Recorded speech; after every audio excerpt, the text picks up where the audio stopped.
নমস্কার বন্ধুরা, সুবর্ণা ভিলেজ ব্লগে সবাইকে সুস্বাগত। তো প্রতিদিনের মতো আজকেও উচ্ছা তুলতে চলে এসেছিলাম। 50 কিলো উচ্ছা তুলেছি। তো আমি তো আর একা 50 কিলো তুলতে পারবো না। এদিকে একটা পেটি আছে আর এইদিকে বাড়িতে একটা পেটি তুলে দিয়েছি। আমি আর ভাই তুলেছি নিচে, আর বৌমনি দাঁড়িয়ে দাঁড়িয়ে এই দিকে বেড়া দেওয়া আছে, এগুলোতে সব উচ্ছা লতাগুলো উঠে গেছে তো গাছগুলো, সেইগুলোতে দাঁড়িয়ে দাঁড়িয়ে তুলে দিয়েছি। তো উচ্ছা তোলা তো হয়ে গেল। দেখি এবারে আজকে একটা মেটে আলু করবো বলে ভাবছি। মেটে আলু নিয়ে গিয়ে আজকে শীতের দিনে মেটে আলু খেতে খুব ভালো লাগে, তাই একটু মেটে আলু তুলবো।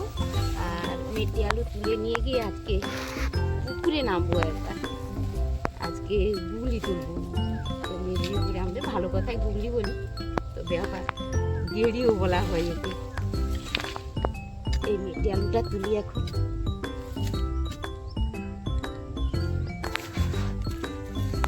খোলসা দিয়ে প্রথমে কোদাল দিয়ে একটু তুলে নিতে হয়, তারপরে এটাকে শাবল বলে,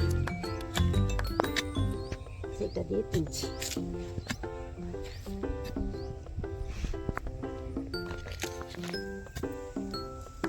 এটাকে মেটে আলুর ভাগ আছে, এটা এত নিচ পর্যন্ত যাবে না। এটাকে চুবড়ি আলু বলা হয়। এটা তুলতে খুব সুবিধে হয়, কম সময়ে তোলা হয়ে যায়, আর এর টেস্টও খুব বেশি। এটাকে চুপড়ি বলে। এটা উপরে উপরে হয়। আর যেটা মেটে আলুর একদম লম্বা লম্বাগুলো হয়, সেটা অনেক নিচ পর্যন্ত চলে যায়, সেটা তুলতে অনেক, তখন এত বড় করে মাটিটাকে তোলা শুরু করতে হবে। এই যে তোলা হয়ে গেছে, মাটিটা ভর্তি করে দিই।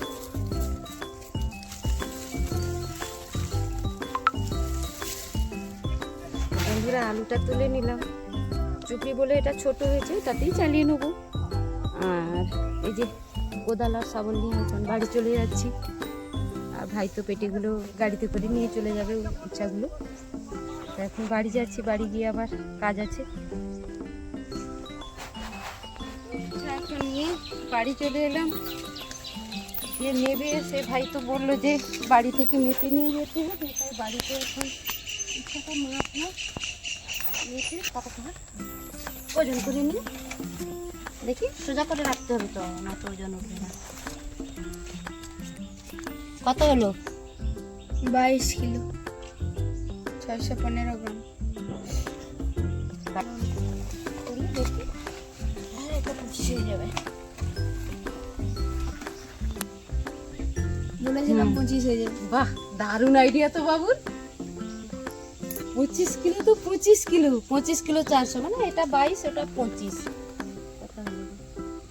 3 কিলো কম থেকে গেল 50 কিলো, তাই তো। তো উচ্ছা তুলে উচ্ছা মেপে বাজারে পাঠিয়ে দিয়ে ভাই তো দিয়ে এলো।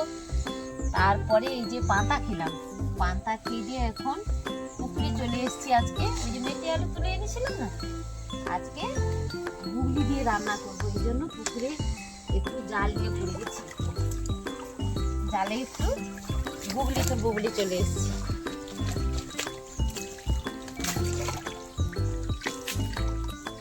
এও হয়ে গেছে বলো, এগুলো কি বলে, শাক গাছ। আর এও হয়েছে।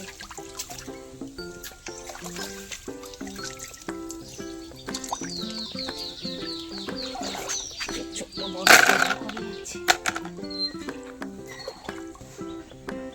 একটু পড়েছে, কিন্তু এখন একটু কম শীত আছে, পুকুরে নাম ঠিক করেছি। বেশি ঠান্ডা পড়ে গেলে তখন আর পারবো না বাবা, ঠান্ডা লেগে যাবে।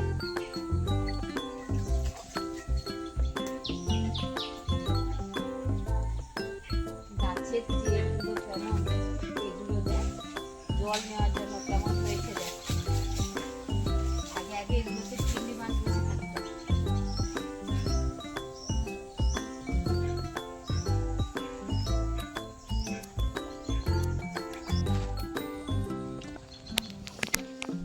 অনেকদিন তো পুকুরে নামা হয়নি, তো দেখছি ভালোই গুগলি হয়েছে। এই গাছগুলোর মধ্যে ভালোই বসেছে, কিন্তু ভালোই গুগলি হয়েছে, বড় বড় সুদা, ভালোই বসছে গো গুগনি, প্রচুর প্রচুর বসছে, সত্যি সত্যি খুব সুন্দর। তুলে নাও তুলে নাও।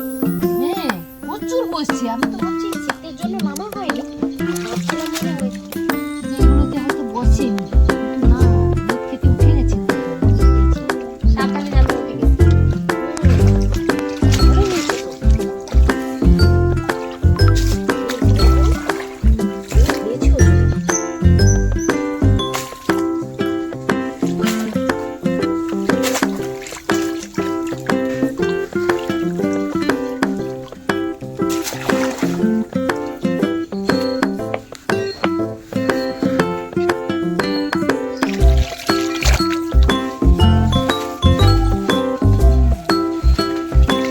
ওটা। খুব বসেছে, খুব ভালো হয়েছে।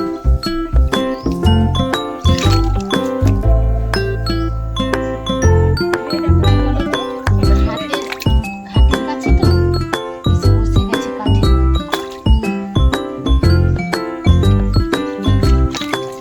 ভালো হয়েছে তো। ভাজা করে রান্না। হ্যাঁ, দিয়ে দেবো।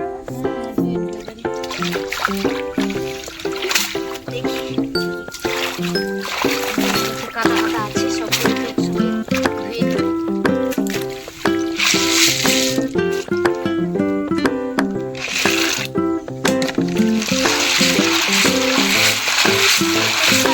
ছাড়াতে সুবিধা হবে।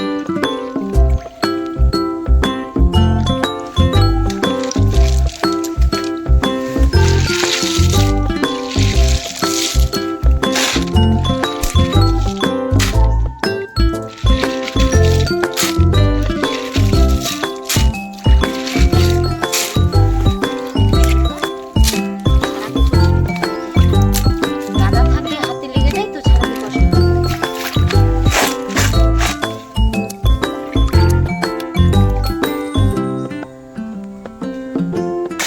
দেখো বন্ধুরা কত গুগলি তুলেছি, কতগুলো তুলেছি। এটা তুলে নিয়ে চলে যাবো।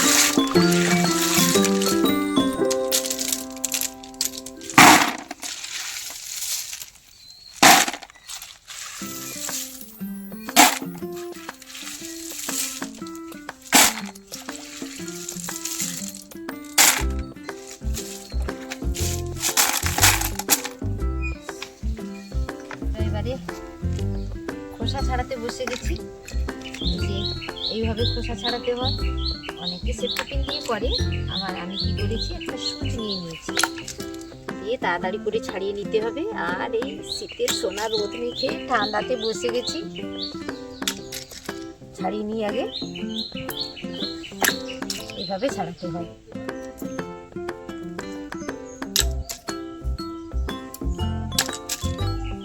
কি সুন্দর শব্দ উঠছে না ঝনঝন করে।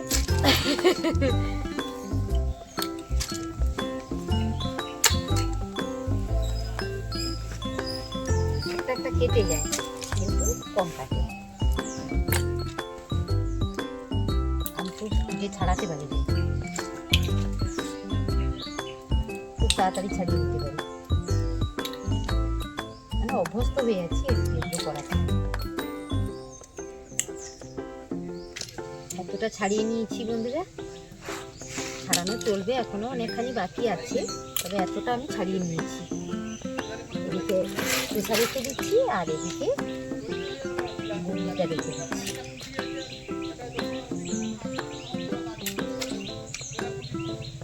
রান্না করতে সময় লাগবে, এখন প্রসেসিংয়ে আছে, পরে পরে হবে সব কিছু।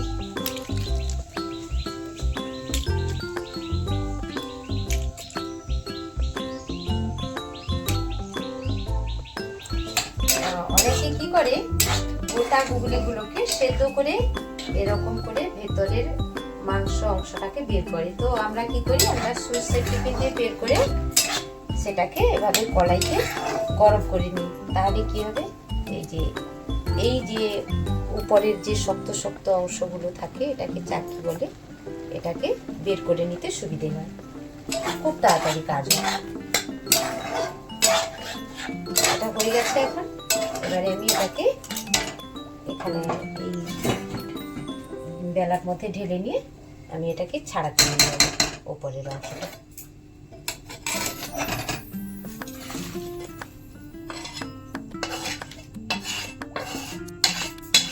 তাড়াতাড়ি ছাড়ানো হয়ে যাবে।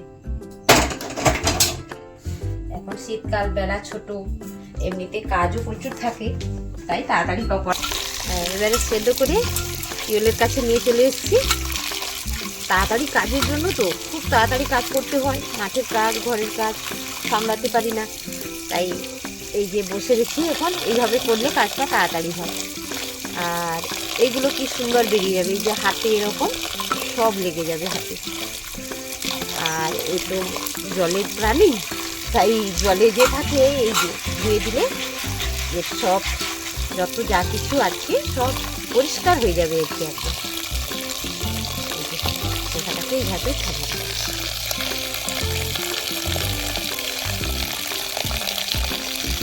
তো আজকে রান্না করব, প্রথমে তো বলেছি গুগলি দিয়ে এই পেটে আলু দিয়ে ঝোল হবে, আর এই যে পটল চিংড়ি হবে, পটল আলু আর চিংড়ি মাছ দিয়ে। আর এই যে ছোট কফিগুলো আছে এগুলো দিয়ে, এগুলোকে আজকে কেটে কেটে পেঁয়াজ আর লঙ্কা বাটা দিয়ে ভাজবো।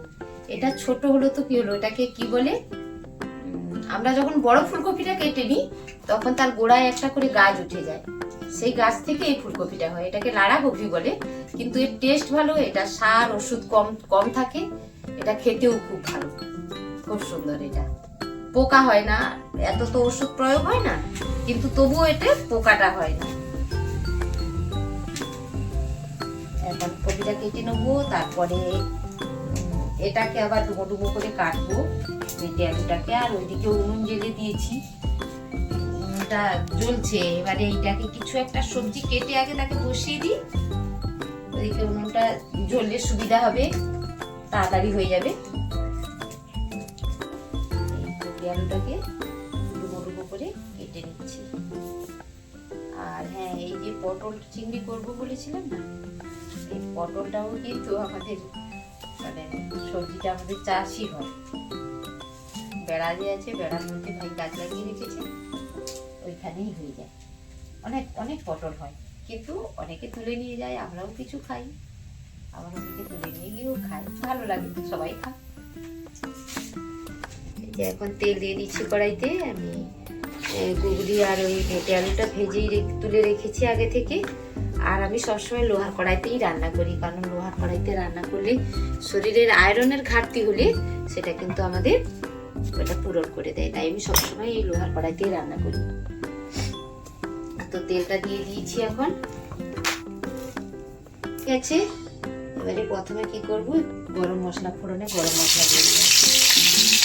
গরম মশলার পরে আমি দেবো কারি পাতা। কারি পাতা তো চিংড়ির পক্ষে ভীষণ ভালো, কারি পাতা দিয়ে দিলাম। কারি পাতাটা নেড়ে যাবে, তার গন্ধটা চলে যাবে, নতুন ফ্লেভার আসবে। কারি পাতাটা একটু ভেজে দিতে হবে। এরপরে আমি দেবো পেঁয়াজ। পেঁয়াজটা বেটে রেখেছিলাম, বেটে রেখেছে, মশলাটা আমি করতে পারিনি। এবারে পেঁয়াজটা দিয়ে দিলাম।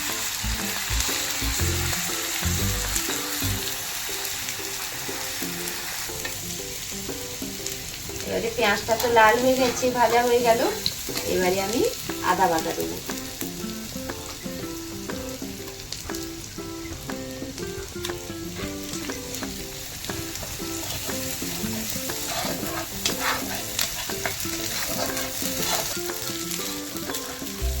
এবারে আদাটা হচ্ছে কাঁচা গন্ধটা তো চলে গেছে, মানে আদাটা এবারে হয়ে গেছে। এবারে আমি এক দেবো রসুন বাটা।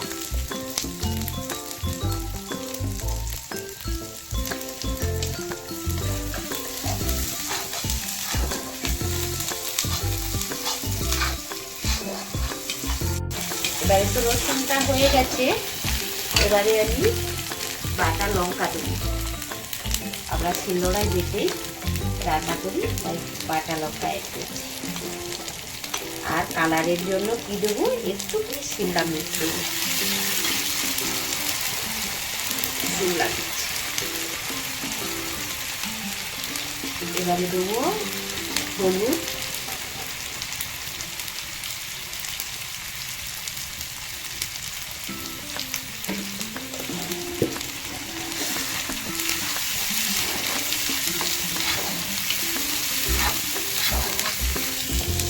এবারে তো হয়ে গেল মশলাটা। এরপরে আমি এই ভেজে রাখা মেথি আলু আগে থেকেই ভেজে রেখেছিলাম, সেটা দিয়ে দেবো। কষানোটা হয়ে যাবে। আর তার সঙ্গে এই যে আমি পুরিটাকেও ভেজে রেখেছিলাম নুন হলুদ থাকছে, সেটাকেও অ্যাড করলাম। কষানো হোক, তারপরে জল দেবো। দুজনে এখানে ধনে পাতাটাকে একটু রেখেছে, তরকারিটা হলে সেটা দেবো, একসাথে দেবো না। আর এর সঙ্গে পরিমাণ মতো নুনটা দিয়ে দিচ্ছি এখন।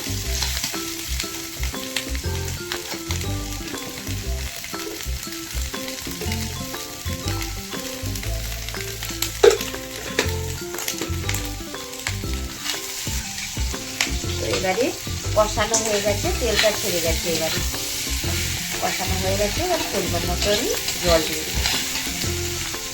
মসৃণ ধোয়া জলটা আগেই তুলে রেখেছিলাম, এটা এবারে তার সঙ্গে জলটা দিয়ে দিচ্ছি।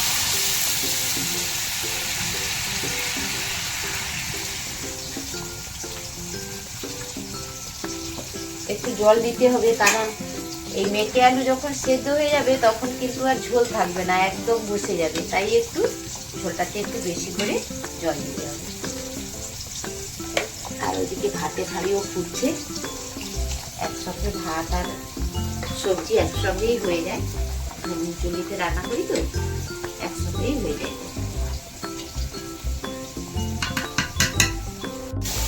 হ্যাঁ, তরকারিটা এখন ফুটছে। আর বসে আছি কাছে, আমি পটল চিংড়ির জন্য চিংড়ি মাছটা একটু খোসা ছাড়িয়ে নিচ্ছি।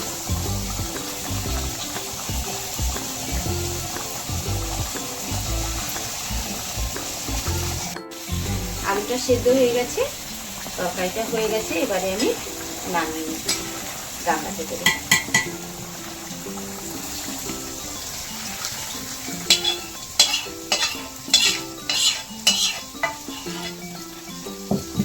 এরপরে আমি ধনে পাতাটা অ্যাড করব। এটাও আমাদের বাড়িরই সবজি। তারপরে আমাদের তো সকাল বিকেল মাঠে যেতে হয়, তাই তাড়াতাড়ি করে রান্না করতে হয়। আজকে 3টে সবজি বানিয়েছি, আর পারলাম না করতে, সময় হয়ে ওঠে না। বাড়ির সবজি অনেক কিছুই রান্না করার মতো থাকে, সময় করে উঠতে পারি না। এই রান্না করে খেয়ে দিয়ে আবার বিকেলবেলা মাঠে চলে যেতে হবে। তো আমরা খেতে বসে গেছি, রান্না তো হয়ে গেছে। এই যে গন্ধরাজ লেবু, পেঁয়াজ, লঙ্কা আর ফুলকপি ভাজা, মুরগির ঝোল আর পটল চিংড়ি। জামাইবাবু খেতে বসে গেছে।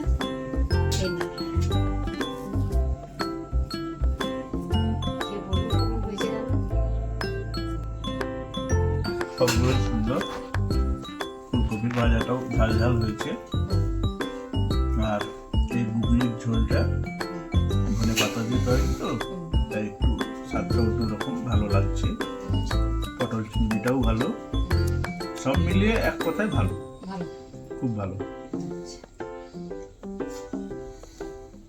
সেই ভালো বললেই ভালো।